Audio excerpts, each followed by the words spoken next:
Bonjour, je suis Samir Amal. Bonjour, je suis Philippe Mazet. Alors nous sommes collègues, nous sommes hauts fonctionnaires, nous sommes également enseignants, notamment à Sciences Po, et nous connaissons parfaitement les concours administratifs et surtout les exigences qu'ils requièrent.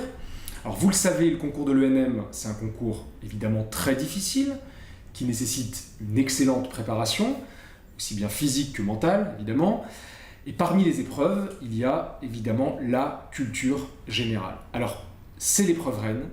Pourquoi je dis que c'est l'épreuve reine? Parce qu'il ne faut pas la négliger en raison de son coefficient. D'ailleurs, les rapports des jurys insistent tous, je cite, sur l'importance de cette épreuve dans le résultat final. C'est que tout le monde a bien conscience de l'importance de cette épreuve. C'est aussi une épreuve anxiogène, parce qu'elle ne porte sur aucune discipline universitaire reconnue. Il n'y a pas un programme défini officiellement qu'il suffirait de bachoter. Non, ce n'est pas du droit. Alors oui, ça la rend aléatoire et moins sécurisante pour vous. Sauf qu'on va essayer de vous démontrer que cette épreuve est en réalité appréhendable.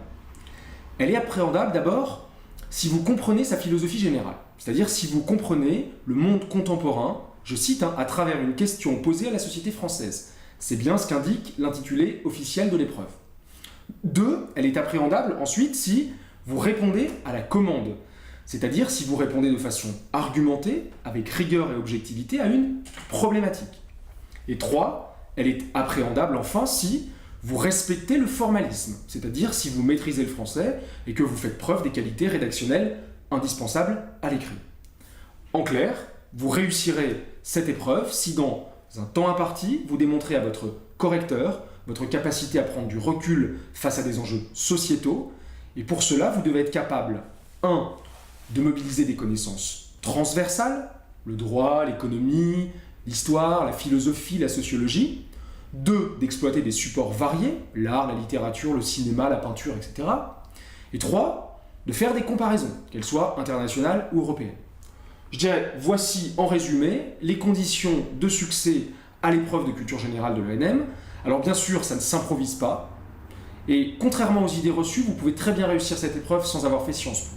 Parce que pour réussir, il faut quoi? Il faut de la rigueur, il faut des connaissances, et il faut surtout de la méthode. Pour ce qui est de la rigueur et du sérieux, c'est entre vos mains. Pour ce qui est des connaissances, nous serons là pour vous fournir un large volume de cours, des fascicules, des plans détaillés et surtout des entraînements.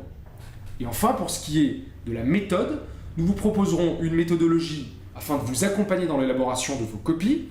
Et précisément sur cet aspect méthodologique, Philippe va vous dire un mot tout de suite. Merci Samir. Oui, comment aborder l'épreuve de culture générale? Avec quelle méthodologie? A priori, c'est une épreuve au programme infini. Les sujets peuvent être sur tout et n'importe quoi. Le terrorisme un jour, ça on s'y attendait un peu, à l'ISP, mais sur l'eau, en 2013, on n'est plus surpris. Comment aborder cette épreuve infinie, aléatoire, avec tous les sujets possibles? En fait, le secret, en tout cas c'est notre philosophie, c'est d'avoir une méthode et une seule, un plan et un seul, une grille d'analyse du sujet et une seule qui fonctionne sur absolument tous les sujets susceptibles de tomber à l'ENM. Quel que soit le thème et quelle que soit leur forme, citation, question, mot, telle est notre philosophie. Notre but n'est pas de faire du sur-mesure, n'est pas d'avoir la meilleure copie possible sur un sujet possible et d'avoir 16 sur 20. Notre but, c'est que pour un étudiant qui sort de la fac de droit, qui a fait très peu de culture générale finalement, dont les souvenirs en philosophie ou en sciences économiques et sociales ou en histoire remontent bien souvent au lycée, il y a 4 ou 5 ans. Notre but, c'est que pour cet étudiant-là, nous concevions avec vous une méthode et une seule, toujours la même, facile d'emploi, systématique, qui vous assure, c'est ce que nous visons, 12 sur 20 le jour de l'ENM, le jour du concours. Une méthode, un seul type de plan, facile à comprendre, facile à appliquer, toujours la même, avec pour objectif de gagner des points sur l'admissibilité. Voilà notre philosophie. Je commencerai juste par vous laisser le premier indice, finalement, de ce qui peut vous mettre en marche vers la réussite de la culture G, c'est que derrière le sujet qui vous est proposé, l'eau un jour, la violence un autre, derrière le sujet qui vous est proposé, s'il y a sujet de culture générale à l'ENM, c'est qu'il y a forcément derrière un problème. un problème posé à la société française ou à nos sociétés démocratiques contemporaines. Où est le problème? Où est la question? Où est le dilemme? Où est le tiraillement? Si vous localisez ça derrière le sujet qui tombe, et vous voyez bien que même sur l'eau, on peut voir quels sont les grands problèmes posés au monde contemporain et à nos pays, à ce moment-là, vous avez formulé le sujet en une question. Et ce qu'on vous demande, simplement, c'est de débattre de cette question. Voilà. Contrairement à une épreuve de droit, où le but, y compris à l'ENM, peut être de tester simplement vos connaissances. En culture générale, on ne vous pose un sujet que si derrière il y a un débat, un problème qui tiraille et qui agite nos sociétés. Derrière l'apparence de l'intitulé, trouvez le problème, trouvez la question, faites de cette question votre problématique et débattez de cette question dans la copie. C'est la première étape de cette méthodologie qui, croyez-nous, marche sur tous les sujets. Merci et à bientôt.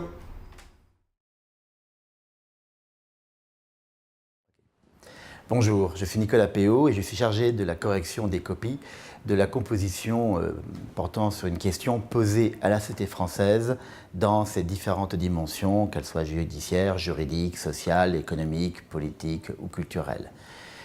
Cette épreuve, elle est difficile, elle fait peur et il est donc normal, sinon indispensable, de s'y préparer. Tout d'abord, je rappellerai un petit peu l'esprit du jury en citant des récents rapports, notamment le rapport 2016, qui rappelle qu'une bonne copie, je cite, doit permettre aux candidats de prouver leur capacité de réflexion, c'est-à-dire avoir un esprit de synthèse, avoir une capacité à passer facilement dans plusieurs champs de connaissances, donc qu'ils soient variés, et enfin une aptitude à traiter un sujet délicat en évitant les écueils possibles.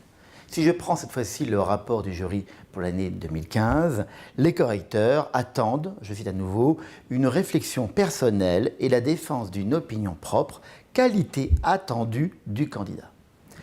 Ces qualités ne sont pas toujours naturelles et il est nécessaire de s'organiser et de bénéficier d'un accompagnement. C'est le sens de notre démarche. Tout d'abord, vous aurez 6 échéances, concrètement 6 devoirs à remettre sur différents types de sujets pour varier, je dirais, les risques d'intitulé. Ça peut être une citation, ça peut être une formule interrogative, un terme très simple, plutôt conceptuel, donc pour vous préparer à différentes mises en situation. Et à chaque correction, vous aurez d'une part un corrigitype, vous aurez les commentaires dans le corps de votre copie, commentaires portant aussi bien sur la forme que sur le fond, notamment sur votre style, sur le caractère vérifiable des références que vous avancez, sur la logique de votre raisonnement. Mais outre ce corrigitype, ces commentaires dans la copie, vous aurez également systématiquement une grille de correction. Alors cette grille de correction, elle s'inspire de celle qu'on trouve dans de nombreux jurys de concours administratifs.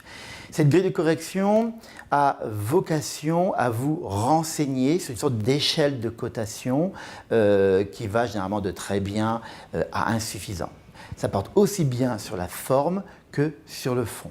Par exemple, la forme, votre style, la syntaxe, les références, leur diversité, leur caractère vérifiable, donc votre choix de problématique, votre choix et la logique du plan et la qualité de l'argumentation. Mais outre cette échelle de cotation, pour ces différentes rubriques, il y aura également une appréciation générale et surtout, il y a une dernière rubrique qui fixe les points d'amélioration. Et ça, c'est bien l'idée de pouvoir vous accompagner au cas par cas en étant adapté à chacun d'entre vous et pour nourrir, s'il le faut, un dialogue au cours de la préparation entre vous et soit le correcteur, soit le référent de culture générale de l'ISP pour vérifier, comprendre quels sont les obstacles que vous rencontrez éventuellement au cours de cette année de préparation. Pour résumer, on est dans une logique où c'est vous qui travaillez, mais c'est nous qui devons vous accompagner avec une démarche quand même de proximité et de confiance entre vous et nous. Je vous remercie et je vous dis à bientôt.